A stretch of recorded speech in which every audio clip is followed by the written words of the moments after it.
Florent Giraud, bonjour. Bonjour. Bienvenue, je suis ravi de te recevoir à la Maison du Tarot de Marseille. Merci de nous accorder cette interview. C'est avec grand plaisir en tout cas. Eh bien, plaisir partagé.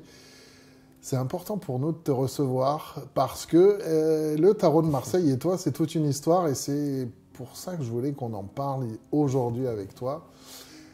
Cette venue ici, qui est entre nous aussi une rencontre récente. Tout à fait. Hein? Aussi récente que mon activité d'ailleurs. C'est vrai, hein? T'as commencé quand? C'est tout récent, c'était en mars dernier. Alors moi j'avais commencé, c'est vrai qu'à la base je suis un grand collectionneur de tarot. Ah, Il y avait le tarot de Claude Valentin et Guillaume Dubussé que je voulais me procurer. J'ai fait toutes les recherches possibles, impossible de trouver ce fameux tarot. ouais. Donc je suis allé faire un petit tour sur c'était le site du British Museum. Muséum, ouais. J'ai imprimé un premier exemplaire, mais juste pour moi. C'est vrai que j'avais été à mon imprimeur, j'avais vu qu'il faisait du papier justement 320 grammes texturé, le même grammage qui se faisait à l'époque. Donc je me suis dit pourquoi pas faire un essai. J'étais super enchanté du résultat, j'ai décidé de le commercialiser une première fois, et c'est de là qu'est né Tarographe. D'accord, ça je savais pas. Ça veut dire qu'au départ, c'est une envie perso. Exactement. Vu que je Ok. collectionnais tarot, je trouvais ça bizarre qu'un tarot qui est aussi vieux. Alors, on n'avait pas retrouvé le Philippe Bachet à cette époque-là, donc c'était le premier tarot Ouais. de Marseille, le plus ancien qu'on ait en notre possession.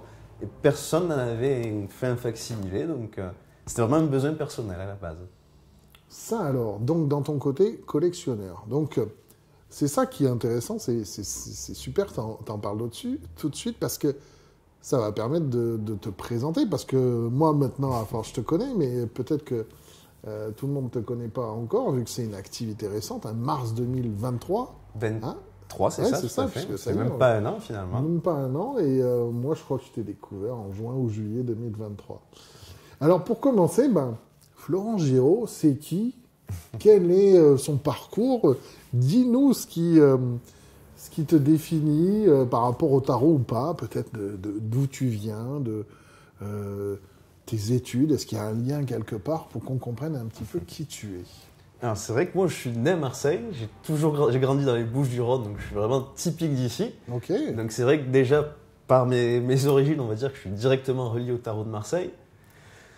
Et ensuite, donc, je suis passionné d'art depuis tout jeune. Donc c'est vrai que j'ai fait un parcours qui était un bac spécialité histoire de l'art. Je crois que ça n'existe plus d'ailleurs ce type de parcours. Ok. C'était bac littéraire. Bac on avait littéraire, 8 ouais. heures d'options d'histoire de l'art par semaine. Donc c'était vraiment le cœur du sujet. Ouais. Donc je suis, on va dire, familiarisé avec le milieu artistique depuis, on va dire, assez longtemps. Mhm.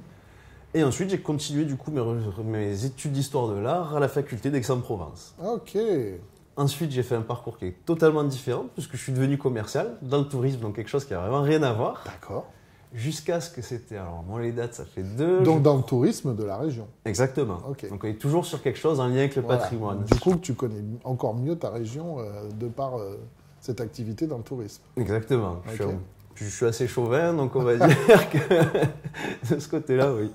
Du coup, jusqu'à ce que, alors c'était, donc on a dit en 2020, je décide de me lancer dans la tarologie. Donc, tarologue à mon compte, Ok. jusqu'à ce que finalement, les tarographes prennent tellement d'ampleur que j'étais incapable du coup de poursuivre les consultations. Alors, Tarographe, c'est ton site internet, c'est ça? Exactement, qui est le nom de la société aussi d'ailleurs, Ok, aujourd'hui. d'accord. Et donc, Tarographe, tu disais, a pris de l'ampleur.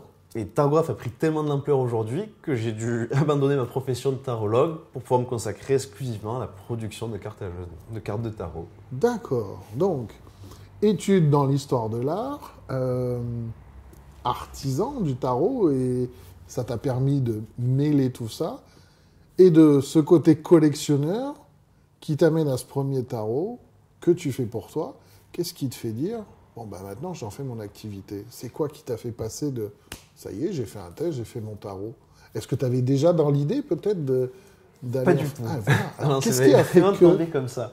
Donc c'est vrai, du coup, j'ai imprimé donc, le premier test. Donc c'était Claude Valentin, Guillaume Dubussé qui est Ouais. ici. Ouais. Et c'est vrai, quand j'ai vu le résultat, je me suis dit, là, on a quelque chose. On est vraiment sur un papier qui... Le premier que tu as sorti était proche de cette version finale. Ah, c'était Tu l'as exactement très le même. peu, tu l'as pas retouché.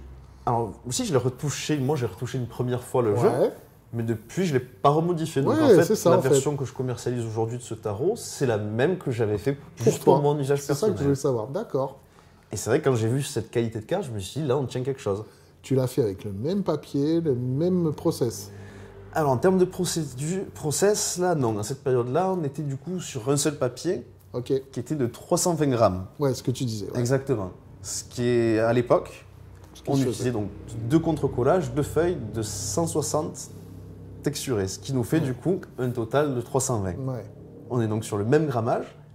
On a également du coup, on retrouve cet aspect texturé. Le papier, on ne voit pas vraiment à l'écran, mais il n'est pas lisse du tout. On a des petites nervures un petit peu partout. C'est vrai qu'au toucher, hein, moi à force de les connaître, c'est un toucher très particulier. On sent qu'il y a quelque chose qui fait ancien, quoi. Chose qu'on ne retrouve pas dans les productions industrielles. Non, exactement. Ouais. Donc à partir de là, je me suis dit, on a une qualité de carte qui est intéressante. Moi, je suis vraiment enchanté par ce tarot que je me suis créé pour moi. Je vais essayer de faire un petit test, le commercialiser, mais vraiment juste un petit test. Au début, je crois qu'il y avait 25 exemplaires, donc on était vraiment sur quelque chose de tout petit. C'était vraiment juste pour voir ce que ça allait donner. Et rapidement, je crois que c'était en 2 jours, j'ai écoulé tout le stock. Ouais. Je me suis dit, je pense qu'il y a quelque chose à faire de ce côté-là. Wow, ok. C'est vrai que c'est pas en plus le choix que tu as eu là sur ce Valentin du Bessé, c'est pas un choix, je dirais, classique pour démarrer une création artisanale de tarot. Et il n'est pas très connu non plus, quoi. Non, très peu connu, mais justement, vu qu'à la base, c'était pas dans une optique commerciale, c'était vraiment le tarot qui convenait. Ok. D'autant plus qu'on est sur un tarot de type 1, et c'est vrai que j'éprouve un engouement particulier pour les tarots de type 1. Alors ça, c'est intéressant, peut-être que tu nous expliques, tiens, c'est quoi la différence entre un type 1 et un type 2 dans le tarot de Marseille? Alors en fait, on a 2 modèles iconographiques différents. Ouais. Donc on retrouve toujours le même nombre de cartes, on est toujours sur 18 cartes, même ordre numéraire des arcanes, ça ne change pas. Simplement, on va avoir certains petits détails iconographiques qui vont permettre de distinguer un tarot de type 1 d'un type 2. Si on peut voir un exemple, alors là, on ne va pas voir de type... On n'a que du type 1. On n'a que du type 1, mais alors, par exemple, on a du coup la coupe du battleur, donc dans les types 1, on ne trouve pas les bouclettes qui sont vraiment typiques des types 2, donc le type de Nicolas Convert. Ouais. Ensuite, on a la lune qui va être représentée systématiquement de face dans les types 1, alors qu'il y a toujours de profil dans les types 2. Sur les types 2, c'est vrai. On a toute une série de détails. On a également du coup le visage sur le ventre du diable qui va être typique des types 1 type également. 1 et pas type 2. Pas type 2. On a également du coup sur tempérance, on a le diadème de tempérance qui va être différent d'un type 1 à type 2. On a quand même pas mal de choses comme ça, de particularités d'un type à l'autre. Donc en fait, c'est juste une différence graphique qui était liée à quoi? Au temps?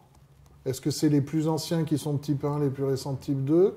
Est-ce qu'il y avait une raison particulière entre les deux types? Alors, il y a plusieurs théories à ce sujet. Moi, ma théorie, c'est que le type initial, c'était vraiment le type 1. D'accord. Pourquoi je pense ça? C'est que je ne sais pas si tu es au courant, on avait retrouvé la carte du monde dans le puits du château des Visconti Sforza. Ah non, je ne sais pas, ouais. On a retrouvé une carte du monde qui est pratiquement intacte. D'ailleurs, on avait retrouvé lors des travaux de rénovation au fond du puits, donc du château Sforza qui est à Milan aujourd'hui. La carte est datée donc, de fin 1400, donc la date supposée de la création du tarot de Marseille. Et on remarque une iconographie qui est typique du type 1, puisque du coup, on a la carte du monde qui est représentée donc, de façon androgyne, ce qui est typique des types 1, alors qu'on a plus une représentation féminine dans les types 2. On a également du coup les 4 évangélistes qui vont être représentés de la même manière que le type 2. Pareil au niveau des objets, on voit que du coup dans les types 2, elle va tenir une baguette et une fiole, alors que dans les types 1, il tient comme une sorte de dague en fait, comme une sorte de dague, et il est vêtu également d'une cape. C'est vrai. C'est ce qui différencie. Et en fait, du coup, la fameuse carte du monde qui est datée de 1400, fin 1400, a exactement les mêmes attributs qu'un tarot de type 1. Donc moi, ma conclusion, c'est que le premier type apparu est le type 1. Surtout que l'exemple le plus récent de type 2 qu'on puisse connaître, c'est le tarot de François Chausson, qui est de 1672. Ouais. Donc pour l'instant, on n'a pas vraiment de jeu complet de type 2 qui a été retrouvé. Bien que le tarot de Claude Valentin et Guillaume Dubessé change un petit peu la donne. Et en fait, là, donc, la partie du coup qui a été créée par Claude Valentin, puisqu'en fait ça a été créé par 2 quartiers différents. On a donc certaines cartes qui sont du type 1 qui appartiennent donc au quartier Guillaume Dubessé. Et on a ensuite du coup une partie qui est relative au type 2 qui a été réalisée par Claude Valentin cette fois-ci. C'est ce que tu expliques sur ton site d'ailleurs, puisque c'est un tarot que tu vends. Et c'est ça que j'ai bien aimé, c'est les explications de chaque tarot expliquer que c'est un mélange, qu'on a découvert ça il y a peu de temps, hein, je crois que c'était il y a 2-3 ans que quelqu'un s'est rendu compte que c'était 2 jeux mélangés. Hein. Je crois que c'est Monsieur De Police, hein, je ne veux peut-être pas dire de bêtises, il me semble que c'est Thierry De Police qui avait réalisé que c'était 2 jeux distincts. Ça c'est fou ça, de tout ce temps où on est resté à croire que... En même temps, il y a de quoi se tromper, puisque c'est vrai que les 2 jeux ont exactement la même taille, on a exactement les mêmes dos, ça pouvait porter à confusion. Oui, forcément. D'accord. Et qu'est-ce qui avait porté ton dévolu sur ce jeu-là au départ? Ok, il te manquait dans ta collection, mais pourquoi celui-là plus qu'un autre? Parce que bizarrement, c'est un jeu qui n'est pas très connu. Mais avant justement qu'on retrouve le Philippe Vacher, c'est le plus ancien retrouvé. Bien qu'il soit incomplet vu qu'il est disparate. Mais... ça peut faire discuter, mais c'est vrai que pour l'instant c'est le plus ancien. Alors il y a le Vacher qui est quelque part dans les airs, mais ok, c'est intéressant. Et donc ça a été ton premier. Et t'en as fait combien là jusqu'à présent des jeux de tarot? Alors j'ai donc ensuite, le deuxième que j'ai publié, donc c'était le Païen. Le Païen, ouais. Donc Jean Païen de 1740. Jean Païen, c'est exactement, pas Jean-Pierre Païen. Ouais, donc c'est le... 1743. Ok. On est sur le 1743. Ouais. Ensuite, peu de temps après, donc j'ai sorti le Nicolas Rolichon. Le Rolichon, c'est vrai. Donc celui-ci, donc qui est encore plus vieux, mais le jeu n'a pas été retrouvé. On n'a jamais retrouvé le jeu. On a retrouvé du coup uniquement un Larousse, des planches à graver qui a été publié dans le Larousse mensuel de 1919. Vrai. Mais le jeu, on l'a jamais retrouvé. Donc du coup, nous, la seule chose qu'on avait, c'était du coup simplement les contours. Il n'y avait pas de couleur. Ouais. Et moi, mon objectif, ça a été justement de le coloriser tel qu'il aurait pu être colorié à l'époque. Puisque justement, je me suis inspiré du coup du jeu de Philippe Vacher qui a été retrouvé. Oui, c'est ce que tu expliquais aussi, ouais. Qui du coup, en termes d'années, on est vraiment similaires, puisqu'on a quelques années d'intervalle. Et du coup, j'ai reproduit du coup majoritairement les couleurs du Philippe Vacher sur le jeu de Nicolas Rolichon. Ouais, ok. Et oui, là, c'est vrai que c'est une supposition, parce que c'est un cas particulier. C'est dans exactement. Le Larousse de l'époque, quoi. Ça aussi, c'est faux. Ok, ensuite, il y a eu quoi? Ordre chronologique, ensuite, j'ai restauré le Antoine Bourlion. Le Bourlion, ouais. Qui n'avait jamais été restauré ni publié avant. Donc, un graveur, un quartier marseillais. Ouais. Donc, issu d'une famille de quartier quand même assez connue, puisqu'on a François Bourlion, je crois que c'était son frère. Ouais. Donc, on a son jeu qui est incomplet, mais qui est entreposé à la Bibliothèque nationale de France, je crois. Son père aussi est également un quartier connu dans Marseille. Okay. Donc, c'est vraiment une grosse famille très importante de quartier, les Bourlions. Ouais. Et j'ai fini donc ensuite par le Dodal, le Jean Dodal. C'est vrai. Le Dodal de la BNF, puisqu'on avait déjà... C'est ça, on avait déjà le Dodal du British Museum qui avait déjà été commercialisé, mais pas celui de la BNF. C'est vrai. Donc moi, j'ai commercialisé celui de la BNF. Et enfin, le Noblet, qui s'apprêtera à voir le jour. Et ouais, le Noblet. Donc on est à, depuis le mois de mars quand même, 6 jeux quoi. 6 jeux, effectivement, ça chante pas. Mais carrément, parce que quand on se rend compte, tu nous expliqueras ton process, mais alors, tu as peut-être toi plus de facilité de par ta formation en histoire de l'art, de comprendre les couleurs, comment elles étaient à l'époque ou quoi que ce soit, mais alors, le temps que tu consacres à la recherche, ensuite à la création, de A à Z. Comment ça se passe quand tu crées, quand tu as l'idée d'avoir un tarot, comment ça se passe ton process? Tu commences par quoi? Par aller voir, je suppose, le jeu déjà. Alors avant ça, il faut repérer le jeu. Il faut repérer le jeu, savoir quel jeu mérite d'être touché, de restaurer pour pouvoir le publier dans un second temps. Donc ça, c'est la première partie, c'est vraiment un peu de l'enquête. Il faut passer des petits coups de fil au musée, à des collections privées.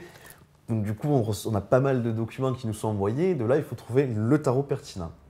Une fois que le tarot pertinent... Oui, mais attends, parce que là, quand tu fais cette phase d'enquête, là, tu pars du principe que tu as une réponse positive. Mais est-ce que ça t'arrive d'avoir des réponses, j'en sais rien, de collectionneurs privés qui te disent « Non, non, mon jeu, vous y toucherez jamais ».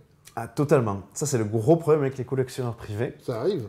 C'est la raison pour laquelle, moi, tous les jeux que j'ai publiés, ça vient des musées. Eh oui. J'ai réussi à rentrer en contact avec des particuliers. Ouais. Ça a été impossible de pouvoir négocier quoi que ce soit. Ah bon? Généralement, ils sont très réfractaires. C'est-à-dire qu'ils partent du principe en fait que c'est leur bébé, ils ont l'exclusivité sur ça, ils veulent juste pas le partager au monde. Alors là, tu es en train de dire que toi, tu sais qu'il y a des jeux originaux de quartier qu'on connaît pas? Certains qu'on connaît, d'autres qu'on connaît pas. J'ai peut-être un exemple. Par exemple, justement, le fameux tarot de Charles Cheminade. Ok. qui est donc un tarot de type 1 également. Donc pour celui-ci, par exemple, j'ai vraiment retrouvé la personne qui détient l'exemplaire original. Et malgré une compensation financière, je me suis fait envoyer bouler pour avoir ne serait-ce que demandé si c'était possible d'obtenir les photos. Attends, là, ça veut dire que tu sais, toi, qu'il y a des gens qui ont des jeux que tout le monde ne soupçonne pas, en fait, Ouais. Et qu'ils ne veulent pas les lâcher. Impossible. Bon, après, c'est leur droit, hein. C'est leur droit. Mais en termes de patrimoine, il y a des... C'est des Français. Alors, Tu vas nous donner les noms dans quelques instants, on va aller les voir.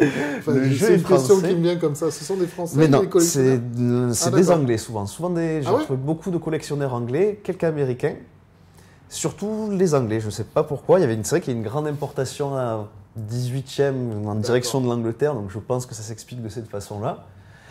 Mais on a beau proposer des compensations financières, impossible. Attends, c'est un scoop là que tu nous... Bon, alors si nous entendent les collectionneurs, s'il vous plaît, faites quelque chose parce que ça veut dire qu'il y a dans des tiroirs aujourd'hui des gens qui sont conscients d'avoir ça et qui ne le partagent pas. Exactement. Le fameux tarot de Marseille, le premier qui a été créé, qu'on recherche tant, si ça se trouve, il est détenu dans Ouais, les mains c'est ça, d'un en fait. collectionneur privé, mais impossible de le savoir. D'ailleurs, j'en profite peut-être pour passer un message qui Vas-y. pourrait être sympa, c'est justement à chaque fois qu'il y a une acquisition de ce type, Ah, que ce soit référencé, qu'il y ait une traçabilité, qu'il y ait une institution spécialisée qui ouais. puisse savoir qui détient ce tarot actuellement. Il en fait ce qu'il veut, bah il oui, peut le céder enfin, lié à la librement. culture en tout cas, au moins que ce soit un truc du ministère de la Culture. Exactement, une institution Ouais. nationale, tout à fait. Et que ce soit documenté, qu'on puisse prendre les photos qu'on a besoin pour pouvoir justement faire des recherches historiques. Aujourd'hui, un historien ne C'est peut ça, pas... c'est de préserver le patrimoine parce que ces collectionneurs privés, si leur maison brûle, une inondation ou quoi que ce soit, Oubliettes. Ou C'est même fou, juste un ça. héritage, un mauvais héritage, ça se ah ouais, perd. Les petits-enfants, ils ne voient pas qu'il y a de la valeur dans ce type d'objet et ça part aux oubliettes. Ah, mais c'est... Là, tu m'épates là. D'accord. Comme je dis souvent, tous les tarots de Marseille qu'on connaît, c'est vraiment la face visible de l'iceberg. Oui. Eh oui. La majorité sont dans les mains des Quand collectionneurs tu te rends privés. compte du nombre de quartiers qu'il y avait, ne serait-ce qu'à Marseille, à Aix-en-Provence, puisqu'on va en parler aussi, mais à Lyon, à Paris, à Besançon, peu importe, tu te dis le nombre de jeux qu'on a là, c'est une gnognotte par rapport à tout C'est ce qu'il rien peut y du avoir, tout. quoi. Donc, et de savoir qu'il y en a qui ont ça dans leur fond de tiroir, bon, bah, tu vois, quand tu enquêtes, toi, tu es face à ça, quoi. Des fois, Exactement. non, je le lâche pas, tant pis pour toi.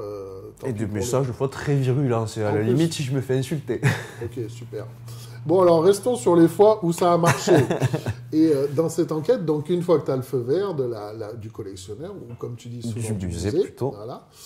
Comment ça se passe ensuite alors? Alors, dans ce cas, il y a deux possibilités. Soit le musée en question a déjà pris des photos du tarot. Dans ce cas-là, il y a un envoi, un échange qui est fait, moyennant contribution financière ou non. Tout dépend vraiment de l'organisme en question. Mhm. Si les photos n'ont pas été prises, généralement, ils envoient du coup du personnel exprès pour prendre les photos. D'accord. Par exemple, pour le MUSEM, pour l'Antoine Brolion, il n'y avait aucune photo existante. Les responsables du coup du MUSEM ont fait prendre des photos de ce jeu pour me les envoyer pour que je puisse ensuite, dans un second temps, commencer mon travail de restauration. Et pour flatter le MUSEM, qui est le musée le plus proche de nous, les relations se passent bien avec eux. Les MUSEM, ils sont top. Super, Très merci, réactifs, MUSEM. ils nous reçoivent bien. Le MUSEM, là, il n'y a rien à dire. Ah, cool, ok, super. Ouais, et donc il y a le Bourlion qui est là-bas alors. Exactement, que j'ai pu consulter avec mes propres yeux. Qu'est-ce que ça fait de voir un jeu de tarot qui a plusieurs siècles? Tu Alors, peux nous dire ça? Mais au début, Moi, bizarrement, j'aimerais bien savoir ça. j'ai été surpris. Parce que quand j'ai vu le jeu posé sur la table, puisqu'ils m'attendaient, ils avaient préparé du coup la salle d'archives exprès pour que je puisse observer le jeu, mais j'ai eu l'impression de suite de voir mes jeux. Oh, J'avais l'impression que j'avais déjà restauré ce tarot, que c'était ma qualité de carte en fait. tu as pu constater le rapprochement avec ce que tu fais. Notamment au niveau de la taille. C'est vrai que les jeux qu'on imprime aujourd'hui sont agrandis en fait. La majorité des facsimilés sont agrandis. Le tarot d'Antoine Bourlion est particulièrement petit, donc on est vraiment Ah, plus sur les dimensions que je propose c'est moi. vrai, ouais. On est vraiment aussi sur un papier texturé, donc j'avais vraiment l'impression Donc que tu as c'était... pu le toucher? J'ai Il pu le laisse toucher. ouais. Il laisse toucher, bien sûr, il y a un film de protection par-dessus pour pas que ça se Avec la dégrade. sudation, avec tout ça. Mais on peut quand même le tenir Tu par peux le sentir, main, là. sentir. Il n'y avait plus d'odeur malheureusement de savon. Ouais. Oui, non, je disais sentir avec le... Oui, il n'y a plus l'odeur Il du n'y a savon. plus l'odeur du savon. Oui, Là. parce qu'ils étaient laminés au savon de Marseille. Ça aussi, on va en parler tout à l'heure, parce que ça, c'est une de tes caractéristiques. Hein. C'est vrai qu'on n'en a pas parlé encore. Ok, donc une fois que tu es au musée, tu le vois. Donc, soit tu as des photos, soit tu le vois. Et au MUSEM, tu avais le droit de prendre des photos sur place? Exactement, j'avais le droit de prendre des photos, mais alors l'intérêt en fait d'aller voir le jeu sur place, c'est de pouvoir essayer de mémoriser les couleurs telles qu'on les perçoit. Parce que c'est vrai que dès qu'il y a une prise de photo, les couleurs, avec le transfert numérique, sont déjà dégradées. Donc déjà dans la photo qui est envoyée, on n'a déjà plus la même colorimétrie.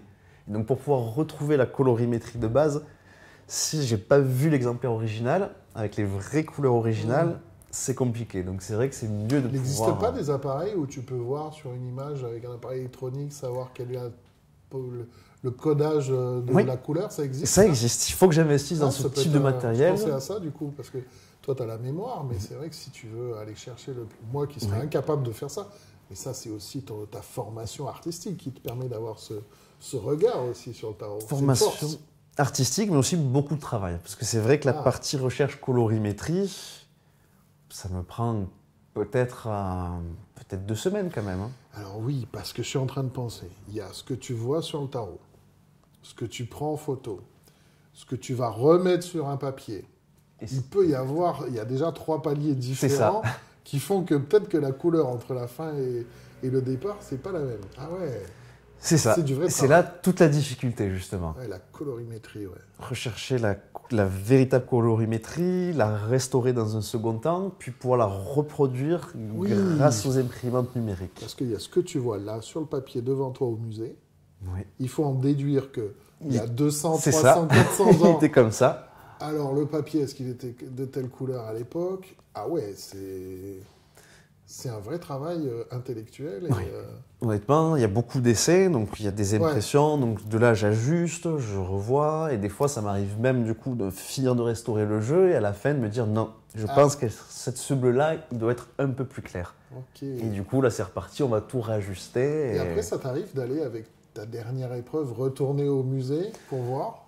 Non, ça pourrait être marrant de le faire, mais non, penser. Je l'ai jamais fait, mais ça pourrait être intéressant, effectivement. Excuse-moi, je pensais à ça, là, comme ça, en parlant, mais vu que tu me dis que même des fois, ça t'arrive de changer une fois que c'est sorti, la première épreuve. Ok. Et après, tu imprimes. Et après, il y a la partie impression, c'est ça. Comment tu fais ça? Alors avant, j'allais chez un imprimeur professionnel qui m'imprimait du coup directement les jeux sur un papier donc de 320 texturé. Aujourd'hui, du coup, j'ai investi dans le matériel pour pouvoir réimprimer par mes propres soins, pour pouvoir justement aujourd'hui proposer du contre-collage avec 2 feuilles de papier, donc en coton, papier artisanal français, texturé. Donc ça, c'est ton process depuis peu de temps, ça? Tout à fait, là, c'est vraiment très récent. Ça fait une petite semaine que c'est au point. Ah, ça, c'est encore un scoop. Donc, tu colles le papier et après, tu l'imprimes, hein, c'est ça? C'est ça. Alors, d'abord, on va l'imprimer. Une feuille qui va servir pour le recto. Ok, tu l'imprimes d'abord et tu le colles après. C'est ça. Ouais, excuse-moi, je ne connais pas le process. Ouais, ok. Et après, donc une fois que c'est imprimé, qu'est-ce que tu as d'autre comme étape? Alors ensuite, une fois que tout est imprimé, donc on va faire le contre-collage. Ok. Ensuite, on va le laisser au moins 24 heures dans la presse pour qu'il puisse avoir un aspect plutôt plat, puisque c'est vrai qu'après le contre-collage, on a le papier qui est tout gondolé. Ça gondole, d'accord. Ouais. Au bout de minimum 24 heures dans la presse, l'idée, ça va être ensuite de passer le lissage au savon de Marseille. Donc là, c'est vraiment la partie la plus laborieuse. Ça prend énormément de temps. Ça, si je suis en forme, j'arrive à laminer un jeu en une journée de travail. Une bonne journée de 8 heures. Si je suis en forme. Ah, c'est très physique. On va s'en rendre compte tout à l'heure. On va en faire? Ah, super. C'est costaud. Tu nous as amené de quoi faire. Ok, merci, c'est cool. Ah ouais, ok. Et enfin, la découpe. Une fois que c'est découpé, on va le remettre une nouvelle fois dans la presse, puisque du coup, forcément, ça a bougé avec le lissage. Et de là, le conditionnement. On conditionne soit sur enveloppe traditionnelle, comme il se faisait à l'époque. Ouais, toi, tu fais les enveloppes et aussi, tu te fais aussi un petit plaisir de faire des jolies boîtes. Exactement. Qu'on voit derrière toi, là, qui sont magnifiques, ouais. C'est vrai qu'en tant que collectionneur, même si je suis attaché à l'aspect historique avec les enveloppes, j'aime bien avoir ma petite boîte qui est dans mon étagère sur ma collection. C'est ça, ouais. Tu fais de jolies boîtes qu'on pourra montrer aussi plus en détail. Ok, super. Et après, vaille que vaille, c'est des envois, tu travailles qu'avec ton site internet, c'est ça Exactement, mon site internet, je me suis mis récemment sur Etsy aussi. Ah ouais. Ok, d'accord. Qui se lance plutôt bien aussi d'ailleurs. Ok. Et l'intérêt pour le tarot de Marseille, toi qui vends en ligne, tu dois pouvoir voir où est-ce que tu envoies le plus de tarots. C'est en France, en Europe, dans le monde, c'est où que ça se passe en ce moment, les commandes du tarot de Marseille? Alors, je dirais numéro 1, les États-Unis d'Amérique. En numéro En 1? numéro 1, Ah bon? première clientèle. Les Américains sont particulièrement friands du Ça tarot de alors? Marseille. Surtout, c'est un côté artisanal en plus, ça c'est vraiment quelque chose qu'ils recherchent. Moi j'aurais dit les Bouches-du-Rhône. Ah non, bizarrement, les Bouches-du-Rhône, je n'ai jamais envoyé un seul tarot. Dans la capitale du tarot, je Il n'ai se jamais passe rien quoi envoyé. là, les Marseillais là? Oh, c'est vrai? Aucun. Ah non, Ok. ah, d'accord. Bon, ok. Autant dans d'autres parties de la France, j'ai envoyé des tarots dans la région parisienne, dans le sud-ouest, même dans le... D'accord. Ah, mais c'est Bah, parce c'est que central. tout le monde en a un dans un tiroir, peut-être. D'accord. Ça alors? Pourquoi? Et j'ai pas la réponse. Ok. Bon. En tout cas, les Marseillais, si vous voulez voir les jeux de Florent, c'est peut-être ça, hein, peut-être qu'ils n'ont pas envie de commander sur Internet, ils sont ici, il ne faut pas hésiter. Donc, États-Unis. Ensuite, États-Unis numéro 1. Ensuite, je dirais tout pays confondu, l'Amérique latine. Ça peut être des fois le Chili, le Mexique, c'est vrai. j'ai pas mal de Brésiliens aussi. Ouais. Argentine, Ouais, je suis d'accord. Colombie, j'ai eu un peu de Colombie aussi, mais on va dire toute l'Amérique latine, tout pays confondu, ça fait vraiment une bonne part importante Ouais, de pas marché. mal de personnes de l'Amérique du Sud, effectivement. Ouais, ouais. Oui, il y a vraiment un attrait, je trouve, de plus en plus du tarot de Marseille sur outre-Atlantique, quoi. Beaucoup plus, effectivement, ouais, outre-Atlantique et jusqu'en Asie, puisqu'on a Et une, l'Asie j'ai aussi, une grande c'est vrai. clientèle Ouais. coréenne du Sud. Corée du Sud, Exactement. ça alors. Quelques Chinois aussi, quelques D'accord. Japonais, mais beaucoup de Coréennes du Sud. D'accord. Donc, en peu de temps, tes tarots se vendent bien à l'international. Tu te fais connaître. Exactement. Mais Alors ouais. le problème, surtout, la production. Être capable, le défi de produire Ouais. autant que ce qu'il y a de demande. Parce que la demande est là, la production, c'est plus périlleux pour Bien sûr. l'instant. Ton point fort sur tes tarots, d'après toi, c'est quoi? Moi, j'ai ma petite idée, je dirai après, mais vas-y. Alors, d'après mes clients, parce que je vais me baser sur ce que disent Alors, mes d'abord tes clients. clients et après toi. Ça peut être intéressant. D'après mes clients, c'est vraiment l'aspect retouche. Ouais. Apparemment, il y a une façon de retoucher qu'on ne retrouverait pas ailleurs. C'est Ouais. ce qu'on me dit. Bon, c'est difficile d'être objectif quand il s'agit de propre Oui, travail, ta façon mais de c'est ce faire, qui donc se c'est dit. difficile, ouais. Et ensuite, ça va être tout ce qui est le lissage au savon oui. de Marseille. Ah, voilà. Moi, c'est ça hein, qui m'a... c'est pas ça qui m'a amené vers ton travail, mais c'est vraiment de le voir. Je savais même pas que tu faisais le lissage au savon de Marseille, je crois, au début. C'est de voir graphique, et encore, je parle de choses sur Internet, hein, sur un écran, quoi. Je dis, tiens, c'est vrai qu'on le voit pas partout, cette façon de faire. Et après, quand tu m'as dit le lissage, et quand je vous garantis, il faut que vous touchiez ces jeux, quand il y a le savon de Marseille dessus, ça change tout, c'est incroyable. Et il faut rappeler que vous êtes que 2 au monde. à faire Exactement. ça. Et Cocorico, ce sont des Français. Et Cocorico, on a Paris et Marseille d'un côté. C'est Paris, Agnès, elle est sur Paris. C'est ça. D'accord. Cartogramme et tarographe, puisque c'est toi, tarographe, derrière Florent Giraud. Derrière tarographe, c'est Florent Giraud. Exactement. Et vous êtes 2 à faire ça tel que c'était fait partout en France, mais puisqu'on est à Marseille, on fait les chauvins, avec du savon de Marseille, pour lisser les cartes. Ok, et voilà, moi, je trouve le point fort, parce que là, on est vraiment sur un travail historique sur la ligne, sur la couleur, sur la taille, sur le papier Le papier, tout à fait. et sur le lissage. Et moi, j'espère qu'un jour, tu feras la gravure, l'impression. Peut-être un jour, Et là, poursuivre la production, ça va être compliqué. mais je suis pas sûr d'être complètement intéressé, parce que c'est Oui, vrai après, que c'est ça, il faut pas... ce qui me plaît, moi, c'est qu'il y ait l'âme, l'essence Ouais. de ces années-là, de l'essence de 1600, Elle y est. l'essence de 1700. Lié. Ouais. Et je sais que si je fais mes propres planches à graver, on n'arrivera pas à retrouver les mêmes d'accord. pigments, parce que les pigments ne sont plus les mêmes. Aujourd'hui, on a des pigments modernes qui vont être un peu plus chimiques. Avant, on utilisait de la pierre, on utilisait vraiment quelque chose de naturel. Donc, on ne pourra plus jamais refaire la même chose. Tu vois, je suis en train de penser, c'est vrai que ceux qui font ça utilisent des pigments synthétiques d'aujourd'hui, quoi. C'est ça. Et du coup, Je pour moi, il n'y a pense- pas la touche Je de pense à l'époque. Sullivan, par exemple. Hein, Tu fais du Haussmann. très beau travail, C'est ça, tu d'ailleurs. fais du très beau Tu fais un travail. travail magnifique. Mais imagine quelqu'un qui ferait lui-même ses propres pigments avec du lapis lazuli, comme on peut en avoir, pour avoir du bleu. Enfin, ça aussi, ça serait un vrai challenge, mais ce serait se rajouter C'est des ça. contraintes. Comme C'est dirait ça. ça. Exactement. Ok, d'accord. En tout cas, bravo pour ce travail. Mais merci. Parce que vraiment, ça donne... il faut vraiment que vous voyez ces cartes, parce que l'expérience, elle n'est pas que graphique avec ton tarot. Elle est tous les sens, je dirais. Toucher, L'odeur, avec l'odeur au savon de L'odorat. Marseille. Hein. Et on pourrait même y aller au goût si on aime manger du savon, ça fait- Éviter. on va éviter. Mais vraiment, et j'ai envie de te dire, avec le toucher, moi, il y a un truc qui marche bien, c'est le son.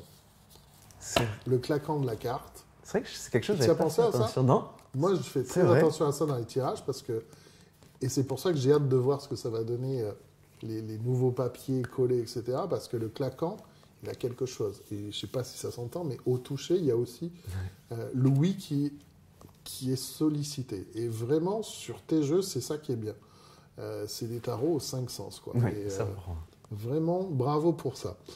Moi, ce qui m'intéresse aussi, c'est de savoir, t'es Marseillais, mais t'es à Aix. On peut dire que t'es le premier quartier aixois ou pas? Alors, je suis loin d'être le premier quartier avec soi. Ah bon? C'est vrai qu'il y a une longue histoire entre la production de cartes à jouer et même de tarot de Marseille à À Aix-en-Provence. Aix-en-Provence. Aix-en-Provence. Alors, ça a commencé un peu plus tard que Marseille, hein, puisque Marseille, c'était début 1600, hein, les premiers quartiers qui sont apparus. Aix-en-Provence, ça a apparu à peu près aux alentours de 1650. Et oui, parce qu'il faut savoir qu'Aix-en-Provence était en concurrence directe avec Marseille, hein, pas seulement pour la production de cartes à jouer, mais en général. Puisqu'on avait d'un côté Marseille, qui était donc la capitale économique de la Provence, avec son port qui était déjà très actif à l'époque. Et de l'autre côté, on avait la capitale administrative et culturelle, qui était Aix-en-Provence. Donc déjà, il y avait une concurrence entre ces deux cités principales. Et en termes de production de tarot, si j'ai un exemple, alors je ne sais plus quelle année c'était, hein, c'était fin 1600, il y avait 9 ateliers de maître quartier donc à Marseille et 8 à Aix-en-Provence. Ça peut donner un ordre d'idée, comme quoi c'était Équivalent sur une ville plus petite que Marseille. exactement sur une ville bien plus petite, un quartier près, il y avait autant de quartiers, quoi. Alors, donc si sur 2 siècles à peu près, on compte une centaine, 150 quartiers sur Marseille, ça pourrait vouloir dire qu'il y en avait autant à Aix. Au moins 130 sur cette même période. Sachant que quand on dit un maître quartier, il faut Atelier. savoir un atelier, donc Ouais. avec plusieurs employés, avec une grosse production. C'est pas juste quelqu'un de son côté, dans son coin, quoi. C'était une grosse activité à Aix-en-Provence. Est-ce qu'historiquement, tu as fait des recherches Oui. peut-être là-dessus? C'est une grosse activité de la ville, les maîtres quartiers? Mais c'est simple, aussi bien sur Aix-en-Provence que sur Marseille, Oui. c'était un vecteur principal de l'économie. Ah, C'était... faut savoir, c'était des villes qui étaient vraiment de plus petite dimension à l'époque. Donc s'imaginer, donc, par exemple, 8 fabriques qui embauchaient 30, 40, voire 60 employés en fonction des plus grandes. Il faut s'imaginer d'un point de vue économique ce que ça représentait à l'époque. C'était Ouais. énorme. Hein. On était beaucoup moins peuplé qu'aujourd'hui. C'était... Parce que les cartes aussi, c'est quelque chose que j'avais peut-être déjà évoqué, je ne me souviens plus, mais c'est l'un des principaux divertissements. Oui. À l'époque, oui, les cartes à jouer, Hein, c'était... les cartes à jouer, voilà, il n'y avait pas d'autre chose. Hein. Il y avait peut-être des jeux de société, les dés, je ne sais même pas si ça existait, tu vois. Donc, Si les dés, C'est ça vrai. existait déjà, mais c'est vrai que ça avait une grande ampleur. Mais Ouais. c'était mal vu aussi, par contre, les cartes à jouer. C'est pour ça qu'il y avait autant Ouais. d'impositions. C'était un peu comme les cigarettes aujourd'hui. Puisqu'aujourd'hui, justement, on carrément, impose une d'accord. une sanction économique sur les cigarettes pour pouvoir dissuader. Finalement, ça avait un peu le même C'est principe vrai, à l'époque c'est avec, vrai, t'as avec raison. les quartiers. Parce qu'on était quand même dans une époque où l'église était quand même bien présente, avait quand même pas mal d'influence. Donc, Ouais, tous ces jeux d'argent en plus. Ouais. c'était mal, c'était ville, comme on disait à D'accord. l'époque. Ok, et donc Aix-en-Provence, il y avait des quartiers. Mais, enfin, je réfléchis, je connais pas tout le monde non plus, mais tu as des noms de quartiers qui seraient connus ou pas? Connu, non, moi j'ai quelques noms, dont Monsieur Rousset, il y avait Monsieur Louvain, je crois également. On a retrouvé du coup des cartes à jouer, donc des 56 cartes, on a retrouvé un peu en pagaille avec Aix-en-Provence, Ah ouais? mais on n'a pas retrouvé de tarot de Marseille créé Aix-en-Provence. Alors, Ok. presque pas retrouvé. Pourquoi tu dis ça avec un petit sourire? Alors, j'ai réussi à mettre la main quand même sur 6 cartes d'un tarot de Marseille fait avec Aix-en-Provence. Un jeu qui serait daté donc de 1600, j'ai pas la date exacte, on sait que c'est du 17e, mais j'ai pas la date précise. Et c'est un type 1. Oh oh! Donc on a retrouvé le cavalier de bâton, je crois que c'est le 2 de bâton, on a retrouvé Tempérance, le pape, et je crois que c'était un denier ensuite. Mais... Ouais. Donc 6 cartes, donc, on sait que c'est 1600, donc si ça se trouve c'est même plus vieux que le Philippe Bachet, on ne sait pas, ça va être très difficile étant donné qu'on n'a que 6 cartes de pouvoir Eh ouais, avoir t'as une que six cartes datation. là-dessus. On sait que c'est 1600, mais on ne peut pas savoir à quel point il est ancien. Ok. On sait que c'est un tarot de Marseille créé Et Aix-en-Provence. tu les as vus, ces cartes? Alors, je les ai vus, j'ai vu les fichiers numériques pour l'instant. Ok. Là, je vais aller faire la Ah, tu vas aller consultation voir. fin Ok. du mois. Donc, Ok. Ah oui, tu balances des scoops. Aix-en-Provence, ça alors, ouais, donc tu nous as donné des noms et tu sais où est-ce qu'ils étaient, leurs ateliers? alors, les ateliers, ils étaient justement dans la rue Gaston de Saporta et Jacques de la Roque, à Aix-en-Provence. C'est Ok. la rue perpendiculaire à là où j'habite, justement. Ah oui, t'habites là, J'habite dans à mais quelques t'es mètres de la rue des un peu Quartiers. comme nous, à quelques pas du panier, d'accord. Ah, il y a peut-être un truc de karma là. Mais c'est possible. Si ça se trouve, j'étais même dans ma maison. Ça se trouve, elle servait d'atelier de quartier à l'époque. C'est une Parce qu'on vieille sait que bâtisse c'était- du coup alors. C'est très vieux, elle est de 1700 ma maison. T'imagines? Ouais. Donc si ça se trouve, il y a eu des maîtres quartiers à l'époque, dans le pile poil là où je vis. C'est possible en tout cas. Purée, il y a des recherches à faire là-dessus. Il y a Ça, des alors. recherches à faire. J'ai réussi à mettre la main sur quelques documents, donc des documents de succession. C'était réalisé à l'époque par les églises, c'était l'église qui faisait ça. Mhm. Et la cathédrale Saint-Sauveur à Aix avait justement consigné des documents de succession, C'est de celle planches qui est à vers chez graver. toi. C'est celle qui est Ouais. juste à 10 mètres de chez moi, Donc exactement. elle avait consigné quoi, tu disais? Des documents de succession de maître quartier à l'autre. Ah, Comme aujourd'hui, ils rachetaient, parce ça que- s'appelait pas fonds de commerce, mais c'était le même C'est principe. ça, c'était par succession. En gros, ils s'arrangeaient avant le décès du plus ancien. Exactement. Quand tu seras mort, tu veux bien me laisser les plaques. Donc dans la succession, mes plaques, mes moules vont à C'est ça. Les plaques, aussi D'accord. l'atelier parfois. l'atelier entier. L'atelier d'accord. entier aussi. C'est le fonds de commerce. Je ne sais pas si ça s'appelait pas comme ça à Ouais, l'époque, mais oui, c'est. j'imagine. En tout cas, ils transmettent soit l'atelier, soit des plaques. Waouh. Et les mariages aussi, je suppose? Et les mariages aussi. Ah ouais, c'est grâce à l'état civil qu'on trouve des traces de ces ateliers. Parce qu'il y a peu de documentation sur le travail du quartier, la vie des quartiers au 16e, 17e, 18e. Il y a quasiment rien, quoi. Il y a d'Allemagne qui a fait ce fameux livre sur toutes les cartes, en plus pas que les tarots. Est-ce qu'il existe de la littérature Alors, c'est vrai qu'il y a effectivement d'Allemagne qui avait énormément écrit dessus. C'est Ouais. lui justement qu'il a consigné énormément de recherches sur les quartiers d'Aix-en-Provence d'ailleurs. sur les quartiers d'Aix-en-Provence? Sur les quartiers Ah, d'Aix-en-Provence, il j'avais a un pas bon fait gaffe petit dans le livre, paragraphe. je regarde, ouais. Avec différentes années, comment s'organiser, puisqu'en fonction des époques, c'était pas tout à fait la même. La législation n'était pas exactement la même qu'à Marseille non plus. Elles évoluaient tous les 5-10 ans. Ah, c'était pas forcément la même Non, avec c'était Marseille. pas la même. Et d'ailleurs, je crois que c'est à cause d'un problème de législation que les premiers quartiers aixois sont apparus d'ailleurs un peu plus tard. Ah, ils étaient peut-être pas libres de le faire en même temps que les Marseillais, Non. quoi, tu veux dire. C'est exactement. Alors, C'est fou, ça, d'accord. Et justement, par rapport aux fameuses cartes que j'ai retrouvées à Aix-en-Provence, elles ont été retrouvées par la bibliothèque de la Méjam d'Aix-en-Provence, qu'ils utilisaient comme intercalaires pour séparer les documents de bibliothèque, Ils en fait. utilisaient des cartes du tarot de Des Marseille. cartes qu'on du tarot de appelle. Marseille de 1600 qui servaient pour séparer les documents. Alors, entre les collectionneurs qui veulent pas lâcher leur jeu de tarot, à l'époque, on s'en servait comme intercalaire. Comment on a réussi à en trouver des jeux à ce point-là? Ok, c'était utilisé vraiment pour tout. Pour tout. Je sais pas si tu avais vu dans la vidéo précédente, dans les couvertures de livres, De livres, pour c'est ça. solidifier. Ça alors.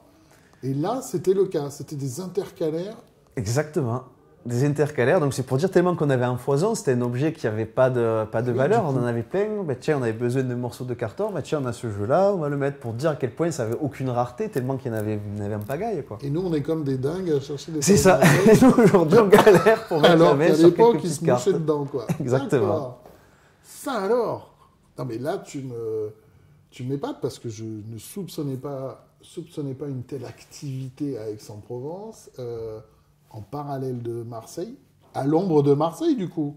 À l'ombre, ben, non, Parce c'était que- pas à l'ombre, puisque c'était autant Oui, important non, à mais l'époque. Ce que mais- je veux dire, c'est que à notre connaissance aujourd'hui, À notre connaissance aujourd'hui, oui, tout vient, exactement. enfin, tout vient.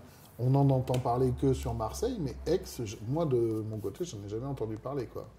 Ouais, après, c'est parce qu'on n'a jamais retrouvé de tarot de Marseille complet, parce que selon moi, je pense qu'ils sont encore détenus dans les collections privées. C'est vrai qu'on a des très anciennes familles qui sont très fortunées à Aix-en-Provence, et je pense que ça doit se succéder de génération en génération au sein de ces familles. Alors, appel aux collectionneurs, c'est fait. Maintenant, appel aux familles. Si vous Aixoises. avez des jeux, vous savez que c'est du patrimoine. Avant qu'il leur arrive quoi que ce soit, partagez-les avec Florent pour sauvegarder ça, quoi. Exactement. Mais c'est vrai qu'il faudrait qu'on profite de ces vidéos qu'on fait pour le rappeler, ça. Si vous avez des jeux, et même si vous ne savez pas s'ils ont de la valeur ou quoi que ce soit, n'hésitez pas à nous contacter, que ce soit toi ou moi, pour qu'on puisse voir, parce que peut-être qu'il y a des choses à soupçonner et que là, je parle vraiment de sauvegarde du patrimoine, parce que ça paraît rien comme ça, un jeu de cartes. Mais c'était la principale activité commerciale de la ville. Une des principales. Une des principales, voilà, du moins. Une des principales. Excusez-moi, j'ai dit là, mais c'est une des principales. Donc ça avait un vrai poids. C'est tout aussi important que... C'est pas parce que c'est sur des bouts de papier que c'est pas tout un travail derrière, quoi. Non. Vous, justement, c'est pour ça que je ne comprends pas pourquoi on n'a pas des documentations, tout n'est pas consigné, tout n'a pas été photographié. Tu crois que ça doit exister, ça ? Ça devrait exister. Il devrait y avoir justement une autorité compétente qui prend en photo chaque jeu. Et c'est bizarre qu'on n'ait rien trouvé à l'époque, quoi. Alors, tu nous as amené un livre en me disant, mais tu vas voir, il y a peut-être des choses qui vont t'intéresser. C'est celui que tu as devant toi. Est-ce que tu peux nous en parler ? Qu'est-ce que c'est ? Alors, du coup, comme je dis souvent, si on veut se lancer à créer des cartes selon les méthodes 17e, 18e, on ne trouve pas de tuto sur Internet. Non, ça va être compliqué. Ça, j'ai cherché, je n'ai pas trouvé. Alors moi, j'ai 3 sources principales. Le tuto de Florent.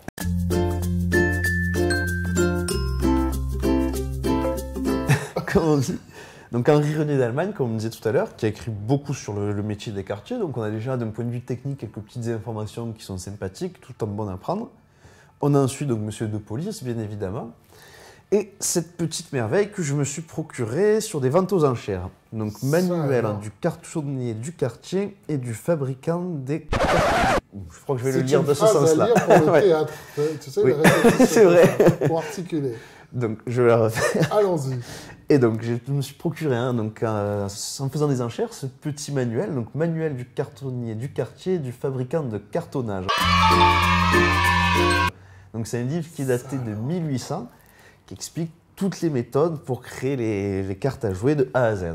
On nous explique comment faire la colle, donc la colle d'amidon qui était faite à la base de pommes de terre ou de farine à l'époque. On nous explique comment il faisait pour faire le lissage, comment il faisait la découpe. Vraiment, on a toutes les épreuves de A à Z. Là, je lis et c'est vraiment tout décrit étape par étape, quoi.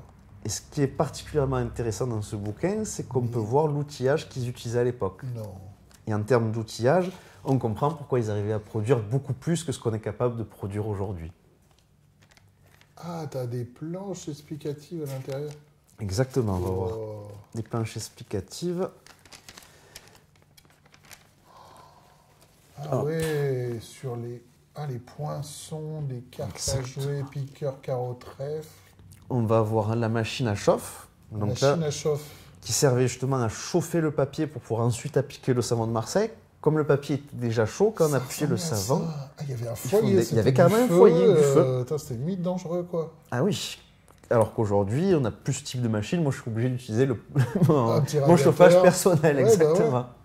Pareil pour le lissage, donc on voit qu'on a une machine assez sophistiquée où là on mettait la pierre. La boule de pierre que tu fais pour étaler le savon sur la carte. Une fois que je n'avais pas compris que c'était les cartes qu'on chauffait. Moi je pensais que c'était le savon qu'on chauffait. Alors là dans ce manuel, ce qu'il dit c'est que c'était les cartes qui étaient chauffées. Tu vois, j'avais dans l'idée. Peut-être qu'il y en avait d'autres qui chauffaient le savon, mais en tout cas ici ils disent que c'était vraiment le papier. Comme ça imprégnait bien. Là c'est toutes les figurines qui sont évoquées, je suppose, dans le reste du livre, quoi, c'est ça, puisque je vois les numéros. Exactement, c'est ça. Il y a les figures qui... Et tu as trouvé ça aux enchères. Aux enchères. Tu sais que ça doit être... faut le mettre dans un coffre. Ça, ah oui, ça je pense que je vais bien le garder précieusement. Le manuel du cartonnier... Du cartier. Manuel du cartonnier, du cartier et du fabricant de cartonnage. Répétez ça tout vite. Je peux ? Oui, bien sûr. Oh, ah oui, non mais on voit que c'est pas... Ah, il a du vécu, oui. Ok. Et c'était fait à Paris, avec des super illustrations. Donc tu dis c'est un livre de 1800, c'est ça ? 1800, et peut-être l'année exacte. Je sais que c'est le 19e, mais après... Mais qui décrit quand même des process du 17e, quoi, puisque... Oui, parce que ça... Il y a 2-3 trucs que l'Allemagne avait déjà datés, ouais. Il y a quelques petites différences entre le 17e et le 18e, en termes, même 19e, en termes de production de cartes, mais il y a certains procédés qui restent identiques. Et est-ce que ça, c'est devenu ta Bible dans le process ou pas? Complètement, oui. C'est vrai, C'est devenu... les changements que tu as fait, c'est Ah suite à oui, ça? par exemple, moi au début, je ne savais pas qu'il fallait chauffer le papier. Donc je faisais comme je pouvais à la force de mon bras, j'étais fatigué à la fin de la journée. Grâce au petit manuel, j'ai pris connaissance du fait qu'il fallait chauffer le papier. Et maintenant, j'économise du temps, du coup, quand je fais mon lissage. Ok, tu vas nous montrer ça. Oui, c'est la prochaine étape. Ah, ok, super. Donc moi qui pensais qu'il n'y avait pas grand-chose en documentation sur la technique ou quoi que ce soit, bah là, tu as trouvé quelque chose. Waouh, bravo. L'ancêtre du tuto. L'ancêtre du tuto.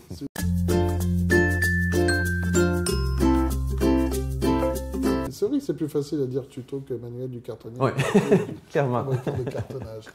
Oui, il parle du tarot ou il parle de tous les jeux de cartes là en général? Et puis ils font des allusions au tarot, Ouais. mais c'est vraiment la méthode de fabrication des cartes à jouer qui est finalement la même, que ce soit un jeu de 52 cartes que qu'un jeu de tarot, quoi, finalement. D'accord, ok. Et toi, si tu avais un jeu de tarot à faire, celui que tu aimerais vraiment faire, ça serait lequel? À moins qu'il soit déjà fait peut-être. Mais... Et le tarot d'Aixois. Le tarot de Marseille fait à Aix-en-Provence. Comme je suis assez attaché à la ville d'Aix-en-Provence, et au fond de moi, ça me révolte qu'on n'ait pas trouvé de tarot de Marseille fait à Aix-en-Provence, de tarot complet. Donc c'est vrai que ça me tiendrait à cœur de pouvoir le Par restaurer. rapport à ce que tu me dis, il y a 8-9 sur une même période ateliers entre Marseille et Aix. On sort que du tarot de Marseille, et il n'y en a pas un seul aixois. Après, Marseille, c'est une ville plus populaire qu'Aix-en-Provence, donc je pense qu'il y a plus d'échanges qu'Aix-en-Provence, où il y a plus une bourgeoisie, ça reste peut-être dans les mains de particuliers. Oui, parce qu'en termes de production, il n'y aurait pas de raison qu'ils en fassent moins. Pas de raison. Ah non, Puis on sait qu'on faisait du tarot de Marseille, on ne faisait pas que des cartes à jouer, on en faisait autant à Aix qu'à Marseille. D'ailleurs, je ne sais plus si c'est monsieur de Police ou Henri-René d'Allemagne qui dit qu'il ne comprend pas pourquoi on n'en a pas retrouvé. Alors, on parle de Marseille et d'Aix, mais il peut y avoir, je ne sais pas moi, peut-être à Toulon, j'en sais rien. Bon, c'est peut-être un Toulon, peu plus non, loin, mais... je ne sais pas s'il y avait des quartiers enregistrés à Ah Toulon. ouais. Mais justement, dans Henri-René d'Allemagne, il répertorie toutes les villes de France où on sait qu'on produisait des cartes à jouer. D'accord, c'était pas partout.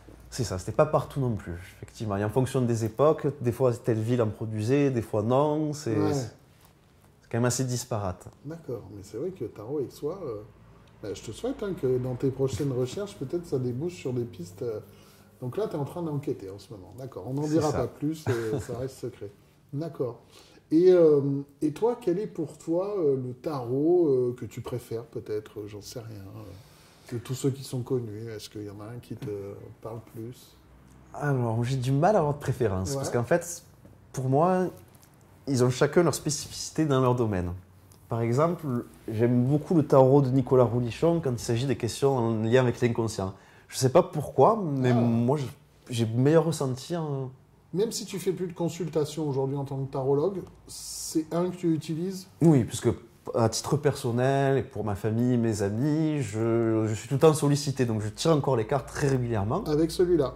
Avec tous mes tarots. Ah, tu changes, t'en as pas un? Je n'ai pas un attitré pour les consultations. D'accord. C'est vraiment en fonction de la problématique. Mais tu dis, toi, pour aller plonger dans son inconscient, celui-là? C'est ça, parce qu'en fait, contrairement aux autres tarots, tout est simplifié. Je trouve que dans le tarot de Rolichon, on s'est débarrassé du superflu, de tous les petits détails qui servent à rien. Donc l'œil se concentre vraiment sur ce qui est important.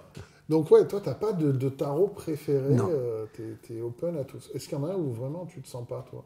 Moi, tant que c'est du Marseille, ouais je vais trouver l'intérêt, je vais trouver le sujet pour lequel moi je trouve qu'il va être pertinent d'utiliser. Ah, tu veux dire que selon la question, la consultation...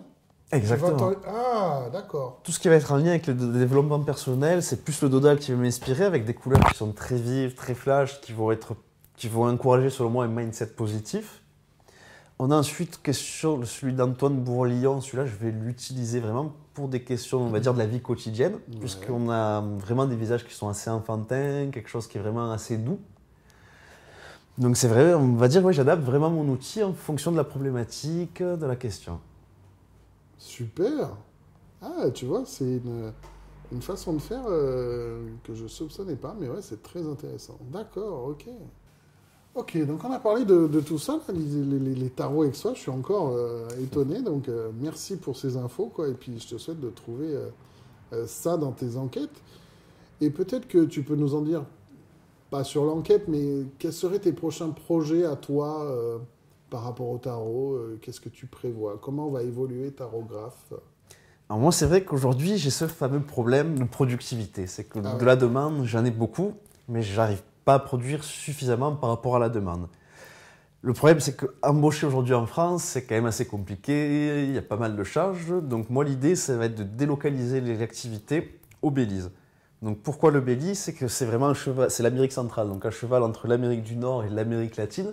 Donc moi, au niveau de ma clientèle, ça va être très avantageux puisque je vais pouvoir proposer du coup des frais de port beaucoup plus attractifs en étant positionné ici. Voilà pourquoi. Alors super, les Marseillais qui ne commandent pas des tarots sur ton site, voilà, toi ça t'amène au Belize. Nous on te verra plus quoi. C'est ça. Visiblement, il n'y a pas assez de demande ici pour pouvoir rester. Oui, je comprends, du coup, d'accord. Donc voilà, l'idée, ça va être de repartir, de développer l'activité au Belize, pouvoir embaucher, pouvoir produire encore plus, toujours en respectant la méthode traditionnelle et même procédé, toujours avec le lissage, avec le contre-collage. Comment tu vas t'approvisionner en savon de Marseille? T'es sûr que tu vas aller là-bas? Comment tu vas faire? Normalement, savon de Marseille, ça devrait aller, ça devrait arriver. Normalement, avec... Tu travailles avec qui, si c'est pas indiscret, sur le tarot de Marseille? Avec un fournisseur qui est typiquement marseillais, qui est comme avant, qui est d'ailleurs juste à côté au panier. Ce sont nos amis de comme avant. Ben voilà à quoi Florent vous commande de savon, ben voilà à quoi ça sert. Exactement. Ils le savent déjà, ils le savent déjà. Ouais, ça les a surpris d'ailleurs. C'est vrai? Ouais. Ma fournisseuse qui est directement en contact avec eux, elle avait pris des photos, leur avait envoyé, c'était surpris. On a aussi chez nous. D'accord. On est sur un papier en coton français, du savon marseillais. Français de Marseille, le papier? Non, pas de Marseille par contre. D'accord. Okay. Je crois que c'est en Île-de-France. Ok, région Île-de-France. Donc on est vraiment sur quelque chose qui est typiquement du sud de la France. Ouais, complètement, ouais. Même mes jeux industriels, puisque j'imprime aussi des jeux manufacturés, sont imprimés à Aix-en-Provence. Donc dans tous les cas, on est sur un circuit court, on est sur quelque chose vraiment typiquement provençal. Bravo pour ça aussi.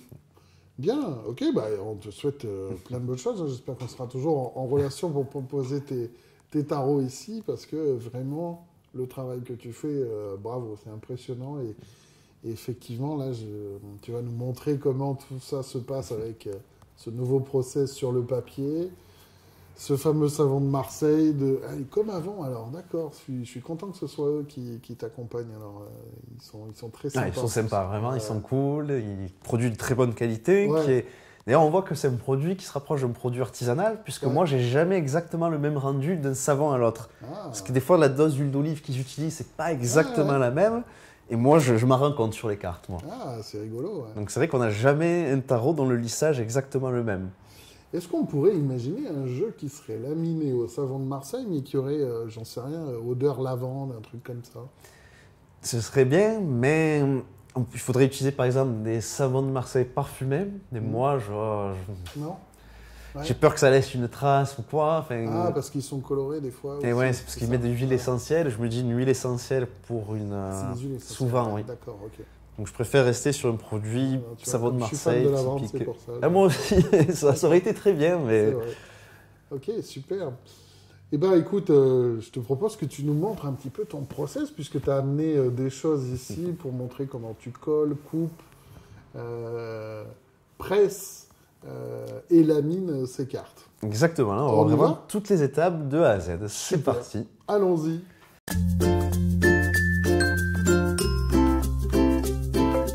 Alors Florent, on y est. Ça y est, nous y est. Atelier collage pour reproduire ton process à toi. C'est ça qui va nous intéresser de voir ce que tu fais avec ce jeu en plus qui est particulier. Qu'est-ce que tu peux nous en dire? Alors du coup, pour vous montrer un petit peu ce qu'il y a du contre-collage, j'ai choisi ma dernière création. Donc le tarot de Jean Noblet que j'ai restauré dans le cadre de mon partenariat avec Stavapple. Stavapple qui appartient au groupe de Touraine de Tarot. Et on a fait un partenariat donc avec Stavapple and the Council of American Jewish Museum pour pouvoir proposer ce tarot. Le Jean Noblet. Exactement, puisqu'il a la particularité d'avoir été créé pour pouvoir permettre justement d'apprendre la Torah aux jeunes juifs. D'où la petite carte, la petite taille de ces cartes. Le Jean Noblet est un jeu que ceux qui le possèdent savent que c'est le rare tarot de Marseille qui est vraiment aussi petit. Taille originelle, vous voyez nos mains, c'est vraiment la taille de ce jeu-là.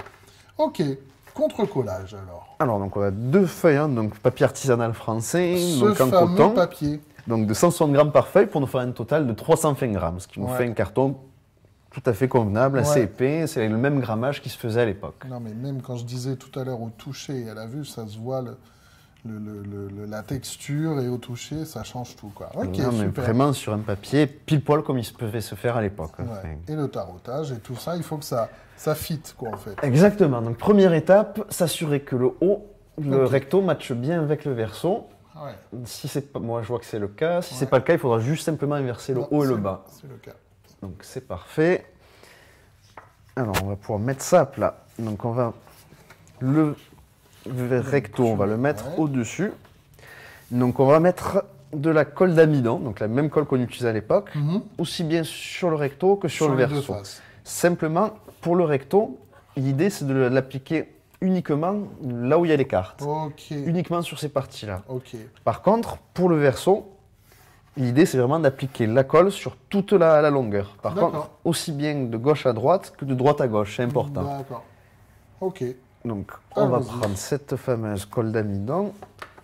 Je vais commencer par bien brasser. Beaucoup ou pas? Vas-y, je te regarde. Il faut quand même en mettre beaucoup, mais c'est là la difficulté. Pas trop, parce que sinon ça traverse le papier et la carte est bonne à jeter. Donc si on n'en met pas suffisamment, ça colle pas. Donc c'est. Alors, on va commencer du coup par ces fameuses cartes.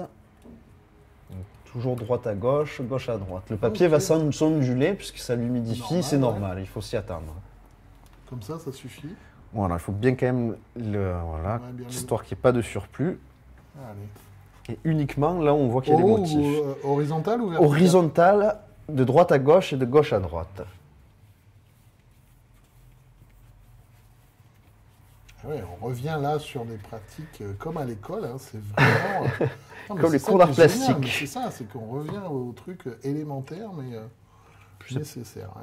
C'est pas désagréable, ça permet un peu de se vider la tête. C'est une forme de méditation. Exactement. Avant de méditer les cartes, là, on les médite différemment pour le contre-collage. Et donc, c'était toujours 2 épaisseurs. J'avais cru entendre qu'il y avait des fois une 3e couche au milieu qui a un nom particulier. Exactement, en fonction des périodes et des ateliers aussi. Des fois, ça arrivait que c'était 3, même voire 4. Une fois, j'ai lu 4 contre-collages. Donc la feuille du milieu, bien évidemment, de qualité beaucoup moindre, puisqu'on n'en voit pas. Ouais. Oui, c'est ça. Plus grossier, quoi. Exactement, plus grossier, et des papiers de meilleure qualité pour le recto et le verso. D'accord. Maintenant qu'on a fini la première feuille, on va faire la feuille complète pour la deuxième. Cette fois-ci dans tout le sens, pour que ça puisse vraiment même les extrémités coller.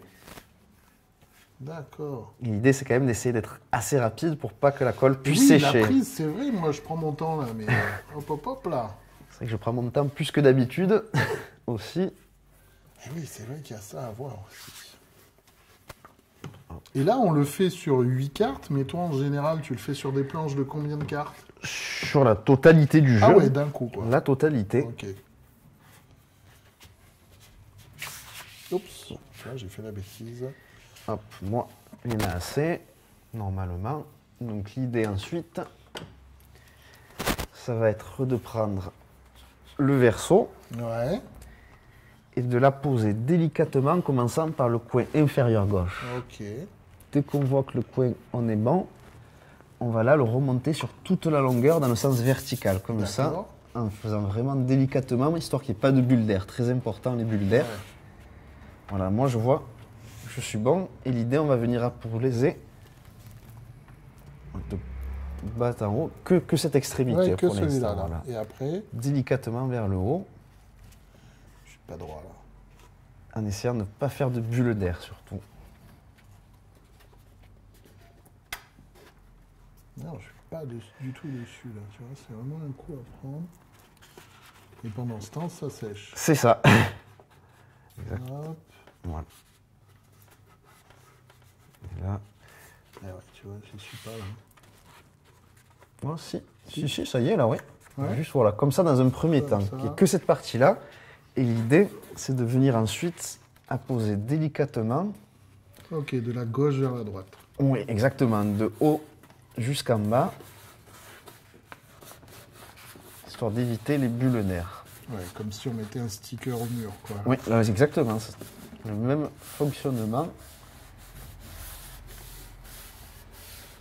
Et voilà. Et on va venir On l'a fait.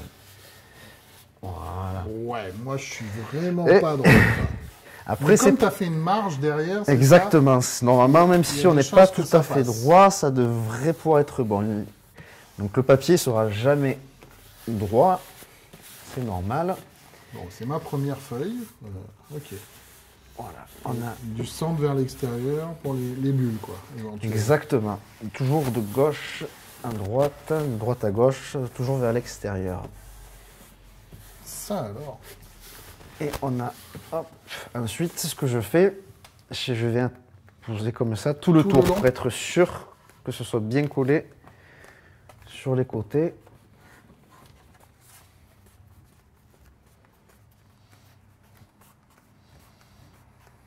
Donc toi, vu que tu as des planches qui sont assez grandes, là, à ce moment-là, pour manier, heureusement que le papier est épais, parce que...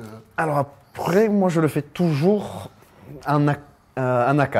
En D'accord. A4 pour que ça puisse rentrer dans la presse, justement. Ah, Vu que j'ai pas des grosses oui. machines de presse comme à D'accord. l'époque, qui étaient bien plus grandes. Donc moi je recoupe. Du coup, je travaille sur le A4. Et Yes. donc l'idée, toujours bien appuyer au sein de chaque carte, hein, puisque Ouais. l'important c'est vraiment que les cartes soient collées entre elles, les bords ça allait un peu moins. Mhm. Ouais, on sent la fraîcheur, comme tu Ouais. disais, ouais. Et c'est la colle qui vient s'appliquer sous les doigts. Donc, colle d'amidon D'amidon de maïs. de maïs. C'est la recette qu'il y avait dans le livre dont tu parlais tout à l'heure? Exactement, c'est une des recettes, puisque c'est avec Il y en a l'amidon. plusieurs. Il y en a plusieurs. Donc, vraiment, ça, c'est un nouveau processus que tu mets en place depuis peu. Depuis peu, exactement. Ce sera le doublé, ce sera le premier jeu commercialisé avec ce nouveau procédé qui est encore plus authentique et plus traditionnel. Quand est-ce qu'il sort? Alors c'est une bonne question. Pour Ah, l'instant, pardon. il n'y a pas encore de date de sortie, D'accord. j'ai pas encore défini. D'accord. Je pense que ça ne devrait pas tarder. On va d'abord rattraper tout le retard de commande Ouais. et ensuite on verra pour le commercialiser. Voilà, donc on est bon. On va ensuite le passer sous la presse. Oh, L'idée, ok. ça va être de passer les 2 feuilles sous la presse, les serrer vraiment au minimum et venir resserrer tous les quarts d'heure. Jusqu'à ce qu'on ne puisse plus du tout serrer. Et ensuite, une fois qu'on ne puisse plus du tout serrer, l'idée, c'est de le conserver pendant 24 heures sous la presse pour qu'elle soit aplatie. Allons-y.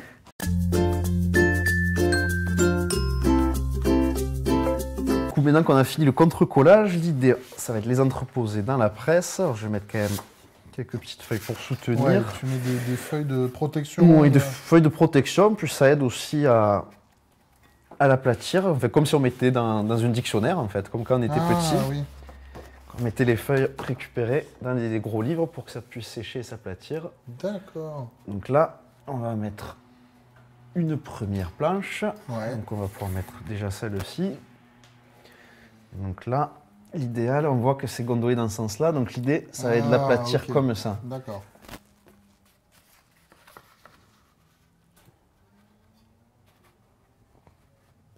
Donc Parfait. cette presse là, c'est quoi cette presse? Alors c'est une presse exactement la même type de presse qui se faisait à l'époque, qu'utilisaient les quartiers de l'époque. Les notaires utilisaient beaucoup ce type de presse, donc Les en notaires, fonte. ah ouais. Les notaires aussi.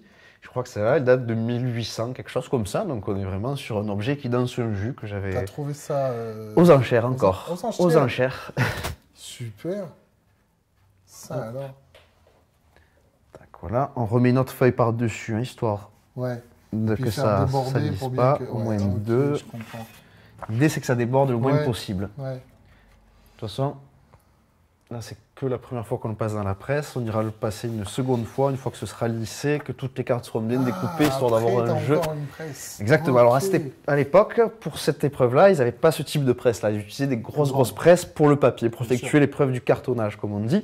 Et cette presse-là, il avait aussi, mais il l'utilisait pour les jeux déjà découpés, pour pouvoir vraiment les tasser une dernière fois, en fait. Ok. Oui, c'est vrai que eux, c'était pour le, comme tu dis, le cartonnage. Cartonnage. Ouais. Mais il y a des Après, ils imprimaient dessus. Des fois, ceux qui faisaient Non, quand ils faisaient le ça, c'est ceux qui font cartonnage. le papier, quoi, c'est ça. Oui, c'est ça. Mais Ok. Exactement. Et là, on va faire pareil. On va l'entreposer comme ça. Dans le sens où ça gondole. Ok. On vient mettre Et tu mets ça par-dessus pour faire du poids. Alias, exactement. Hop. Parfait. On est à peu Super. près dans l'axe. Et comme je le disais, donc on va appliquer le minimum de pression. On va Ouais. revenir resserrer tous les quarts d'heure jusqu'à ce qu'on ne puisse plus du tout serré. Tous les quarts d'heure, tu viens donner un coup de presse. Exactement. Et après, on laissera 24 heures. Voilà, Dans c'est la vraiment le presse. minimum, dans la presse. Une fois que ce sera bien complètement serré. Voilà, donc là, il n'y a plus qu'à attendre 24 heures. 24 heures, on récupère les planches et on va pouvoir passer à l'épreuve du lissage. Et bien, on revient dans 24 heures pour la suite. Allez, c'est parti.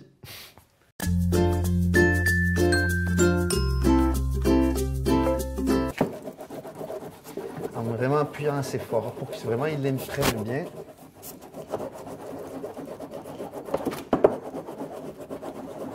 Ça, alors, Juste, hop, petit hop, four à c'est vrai corps. qu'il faut aller vite, parce que là, on a fait chauffer le papier. Exactement. Pour que le Et savon l'idée, une aille fois bien qu'on a dessus. appliqué la toute première couche, on va prendre une carte et on va râper le surplus. Ok. Et on va faire la même chose dans l'autre sens. Et on va appliquer le savon pendant que les cartes sont encore bien chaudes Ça, pour qu'ils alors. s'imprègnent bien sur toute la matière. Alors, on comprend pourquoi eux, ils avaient une grande machine qui venait du plafond là, avec une pierre. Qui évite de Parce se que là, on fait que fatiguer. 4 cartes et effectivement, il faut appuyer. C'est ça. Donc maintenant qu'on a... Ah non, qu'un seul côté, que le... Ok. Ouais, pour commencer. Et quand si c'est un coup dans le sens vertical Ok. et une autre Dans l'autre sens. une fois comme ça. Ah, moi, voilà. j'ai fait les deux d'un coup. Tu vois. Ok. Alors, non, pareil, on va enlever le surplus de cette couche, mais vraiment que ce qui est en trop. Hein. L'idée, c'est pas de venir gratter non plus. Mhm. Voilà, maintenant on a imbibé pour la première couche qu'on va laisser toujours dans l'autre sens au Ok, début. Parce qu'en- d'accord. L'idée, c'est de prendre une pierre circulaire Mhm. et de venir appliquer comme ça, très fort. Donc on voit que normalement, il y a des morceaux qui vont se détacher, d'autres qui vont s'appuyer. On voit que ça bouge un petit peu. L'idée, c'est que qu'il n'y ait Ah ouais. plus du tout de volume de savon, que le savon il soit 100% Imprégné lisse. dans la carte. Quoi. Il ne faut pas que ça se concentre de bosse ou de relief au toucher avec le savon. Ah oui, on le sent avec la boule en plus. Ouais. Il ne faut pas hésiter de temps en temps à venir souffler pour enlever le surplus. Ça alors. On voit qu'il faut appuyer bien pour que Ouais. l'action du savon puisse se faire. Sinon, Savon de Marseille uniquement. uniquement. Ils faisaient ça que au savon de Marseille. Alors, je pense pas. En fait, ils précisent pas souvent. Ils disent savon. Ouais. Ils disent pas. Il n'y a pas tant de précision. D'accord. Donc là, on voit que c'est pas encore bon, parce qu'on voit qu'il y a des endroits, c'est encore blanc et tout. Donc l'idée, c'est vraiment que c'est plus du tout d'endroits blancs. Par exemple. Et là, on est plutôt pas mal. Là, on dirait. Là, voilà, il y a encore un Ouais, petit peu des c'est blancs. ça. L'idée, Ok. voilà, c'est qu'il n'est plus nulle part. Ouais, t'as le coup d'œil. Et là, c'est que la première couche. Ensuite, on appliquera la deuxième Ensuite, il y a une couche. deuxième de savon. Exactement. C'est D'accord. aussi dans l'autre sens. Ok. Ça alors. Ouais, je comprends mieux pourquoi tu dis c'est physique. Ah oui, c'est physique. Yes. Super. Et sur la pierre aussi, il y en a un peu quoi. Donc à la fin de la journée, on a un atelier qui est tout plein de savon. J'imagine, ouais. C'est pas un boulot un sali au moins. Non, c'est clair. Ça alors. Trop chouette. On est loin Qu'est-ce d'avoir que t'en fini. penses là, sur la première? Ah, peut-être. Regarde. Non, mais on sur celle-là, là. Sur celle-là, on est bon. On est Celle-là, bon on est parfait. Allez, on fait est l'autre. parfait pour la première couche. Et là, si c'est plus froid, c'est moins grave. C'est au début. Oui, quand c'est tu ça, mets surtout le- au début pour que ça imprègne. Pour qu'il pénètre bien le papier. Vu qu'on a un papier poreux, comme ça, il va vraiment s'infiltrer le savon Eh fondu oui. dans toutes les petites rainures. Ouais.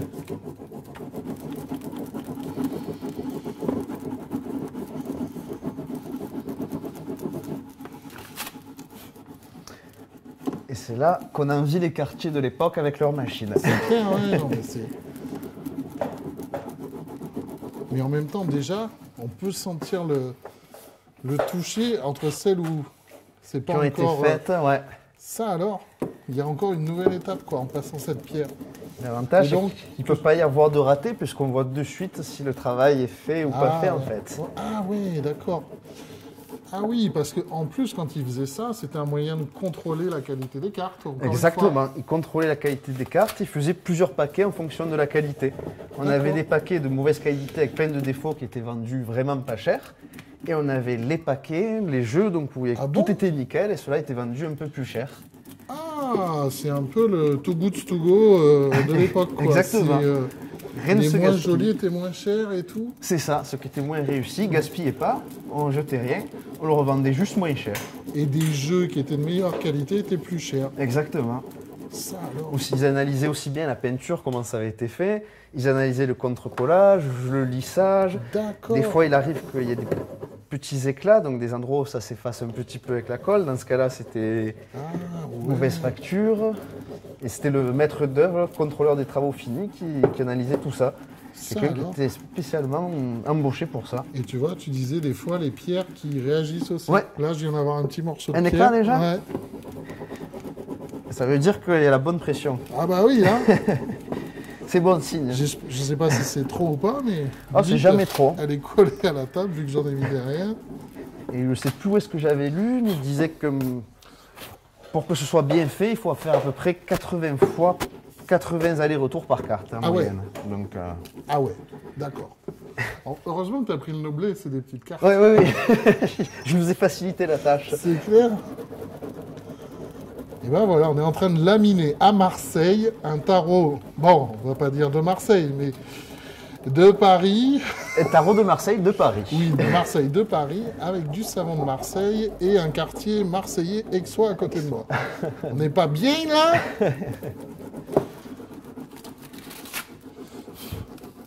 Mais on sent tout de suite au toucher. Quand je vous disais qu'effectivement c'est les 5 sens, là, le toucher, et en plus nous on a l'odeur là. Encore, il en manque un petit Ouais. peu là. Ça se voit Et beaucoup. un petit peu la justice. D'où l'importance d'avoir une bonne lumière aussi. J'avoue que là ça aide, ouais, effectivement. Et comme on voit aussi, les couleurs sont plus les mêmes déjà avec le lissage. Ouais, on le voit que ça bleu- redonne un éclat. Surtout Le au bleu a quelque chose là de très différent quoi. très profond. Et donc ton savon, tu te sers de quoi comme savon? Alors, Une marque moi- particulière Oui, c'est. On peut leur faire de la pub comme avant? Oui, toujours Ah. le savon comme avant. Savon de Marseille, saponifie à froid. C'est ça, on les salue puisqu'on les connaît. On vend le savon ici aussi. Tout est local. 100% marseillais parce qu'ils sont vraiment pas loin là. en Exactement. plus. Ouais, ils sont dans le centre-ville de Marseille. Dans le panier d'ailleurs, C'est ça. à quelques mètres. Et donc c'est l'ancêtre du pelliculage plastique et du C'est ça. vernis. Qui est arrivé au début du XXe siècle, c'est ça? Ou Le avant vernis Le pelliculage. Pelliculage, ouais, ça doit être le 20e. hein. Avant, il y a eu le vernis, C'est effectivement. ça. Vernis, ça commençait fin 1800. Oui, Au parce début- que ce qu'on connaît le plus aujourd'hui, c'est le pelliculage plastifié, quoi. Donc C'est c'est ça. vraiment début du XXe, hein, c'est très récent, quoi. Aujourd'hui, fin du 20e, moi-même. hein. Parce que les anciens Grimaud, il n'y avait pas ça. Ah ouais? Et oui, il n'y avait pas 1930, tu penses, à partir du Paul Marteau? Ah, je pense qu'après, hein. C'est Ah bon les premiers, me semble Tu pas. vois, moi je pense. D'accord. Non. Ah, je crois que la pierre. Ouais. J'aurais cru que. D'accord.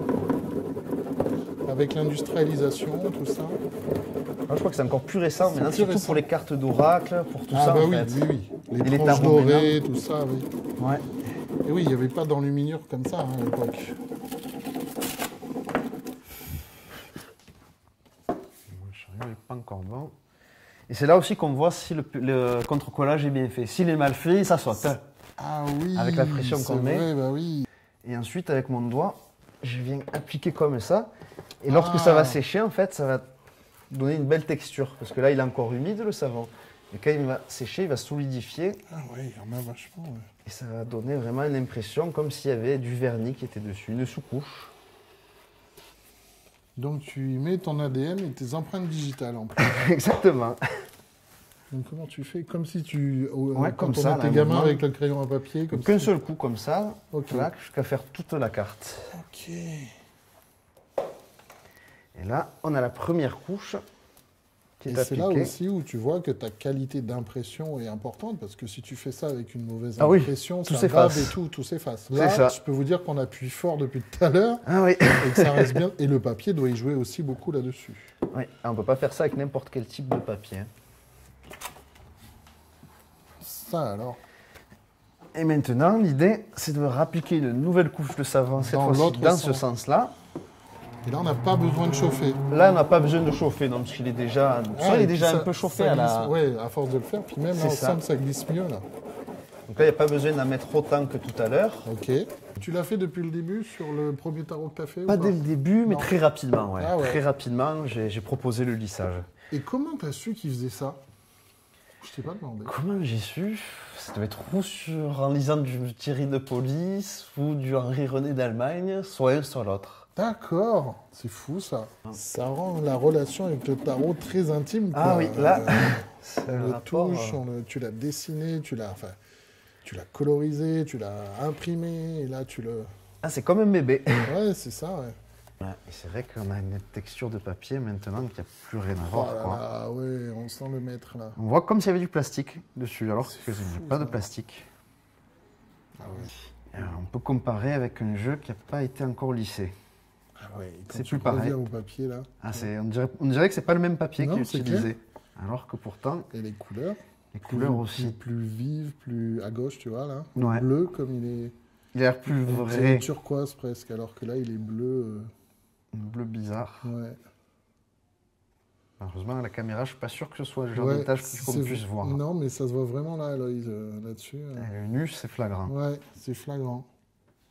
Ouais, et celle-là, qu'est-ce que ça donne alors, la Alors, papesse, là je vais faire le contrôleur Vas-y. des travaux finis. Le maître Eh quartier ben- et son apprenti, est-ce que je reste... En plus, celle-là, j'ai travaillé plus la papesse. Honnêtement, c'est très bien. Ah ouais? Ouais, on voit qu'il y a certains endroits où on aurait Là, pu ces deux-là, je appliquer. les ai un peu délaissés. Ouais, exactement.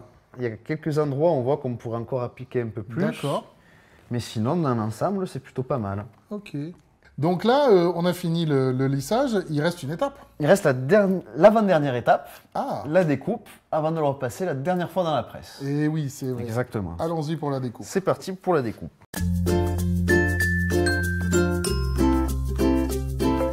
Alors là, on a sorti le massicot pour la découpe. Exactement. C'est parti donc pour la découpe. Donc moi généralement je vais les faire 2 par 2 ou 3 par 3 en fonction des jeux. Ah ouais, ça coupe bien. Ah oui, ok. il faut éviter de laisser les doigts à côté. Ok, tu fais une feuille à la fois. Une feuille à la fois, oui, parce que Ok, c'est vrai que ça demande ouais. quand même pas mal de précision. Puis après avoir passé des heures à lisser tout un jeu, c'est quand même dommage de foirer la découpe et de voir. Ah, l'avant-dernière Repartir. étape, ouais, ouais. Donc généralement je fais très attention. Et à l'époque, comment ils faisaient Alors ils avaient 2 types de ciseaux. Ils Ouais. avaient du coup. C'est ceux qu'on a vus tout Ce à qu'on a l'heure vu tout là, à l'heure. sur le livre. Ok. Ils avaient donc. Un, ça faisait un petit. Le premier, ça faisait un peu comme ça. Ouais. Ils avaient découpé grossièrement les cartes. Et il y avait une deuxième femme, c'était souvent les femmes qui étaient à la découpe, une Ouais. deuxième femme qui avait du coup un massicot mais sous forme de ciseaux, De et qui elle ciseaux, venait ouais. affiner une deuxième fois les cartes Ok, pour avoir le donc produit fini. Une première fois, en gros, dans le bloc, et C'est après, ça. elles affinent. Ok, Et c'était d'accord. 2 ouvrières différentes qui faisaient D'accord. ces 2 étapes. Ah oui, parce que très nombreux dans les ateliers, quoi. Voilà, dans les gros ateliers, hein, Ouais, bien ouais, sûr. bien sûr. La couleur de la carte, c'est pas blanc. On voit que le papier est blanc, mais toi, tu mets la couleur du papier tel que c'était à l'époque. C'est ça, puisque le papier blanchi n'existait pas à l'époque. Enfin, Et il le ouais. blanchissait un petit peu, mais ils n'avaient pas les produits chimiques comme aujourd'hui, Et donc oui. c'était à peine blanchi. Et en gros, entre le moment où tu l'as imprimé, alors c'est vrai que maintenant il y a la colle, ça te prend combien de temps pour faire un jeu? Alors, si je compte l'étape du coup de l'impression, c'est une bonne question vu que le contre-collage est tout récent. Je pourrais pas dire. Ouais, tu Alors sais pas avant encore. l'étape du contre-collage, il me fallait une bonne journée de 10 heures de travail pour finir un jeu Un jeu. si je suis en forme. D'accord. Si tu es en forme. Parce Si qu'on je suis a en vu exactement. qu'effectivement, Il faut de C'est l'énergie. super physique. Parce que là, on a fait que 4 cartes chacun, mais il y a tout. Waouh. Et voilà la taille des cartes, quoi. Oui, en plus, là, c'est des timbres postes. Hein, par rapport Exactement. Si on compare Ça, par rapport à alors, un ouais. tarot comme celui-ci, il n'y a pas photo. Ça alors. Et là, donc, dernier passage sur la presse une dernière fois. Sur la presse, c'est ça, puisqu'on a vu tout à l'heure, même si le papier était complètement plat, avec le lissage, avec le chauffage, Ah oui, ça les a refait exact. gondoler. Ah oui, là, c'est vraiment tout. Et voilà, une fois qu'on aura découpé le jeu en entier, l'idée c'est de le repasser une dernière fois sur la petite presse pour avoir un produit vraiment fini, de qualité. Et après, enveloppe et tout et tout. Enveloppe, boîte pour ceux qui veulent, Ok. et ça part en poste. Est-ce que tu te définis comme quartier? Je pense que Ouais, oui, on peut c'est me ça, définir hein. comme quartier, tout à Ok. fait. Dans le sens où Le je fabrique dernier des cartes. quartier Aixois. Pas le premier, mais Eh oui, ça, je peux pas dire le premier. mais le dernier En probablement. tout cas, ouais. Est-ce que tu connais des collègues sur Aix qui font ça aussi ou pas? Ah non, Non, ouais, je me sens bien. Hein. je suis le seul. Ouais. quand est-ce que toi, tu vas faire ton jeu de tarot? Et alors moi, j'ai déjà commencé à faire le mien. J'ai bon commencé il y a 2 ans. Puis en fait, je me rends compte qu'au fur et à mesure que mon tarot avance, je me rends compte que ça crée des interrogations et je fais encore des recherches. Et finalement, ça fait 2 ans que je fais des recherches, que je peaufine, et je pense qu'il me faudra encore quelques années pour sortir Ça ma va propre pas. version. Trop bien, dans 2 ans, tu nous sors ça. Normalement, si on est optimiste, Ouais, 2 ans, en étant Ça, optimiste. c'est bon à savoir. Il y a quand même quelques arcanes qui sont finalisés d'ailleurs. D'accord. Alors moi, je ne sais pas dessiner, donc j'ai quelqu'un qui fait les dessins pour moi. Mhm. Et moi, je me charge de toute la partie colorisation via Photoshop. Ok. Ça alors, Voilà. on aura on a donc au final bien un tarot exois. un tarot exois, tout à fait.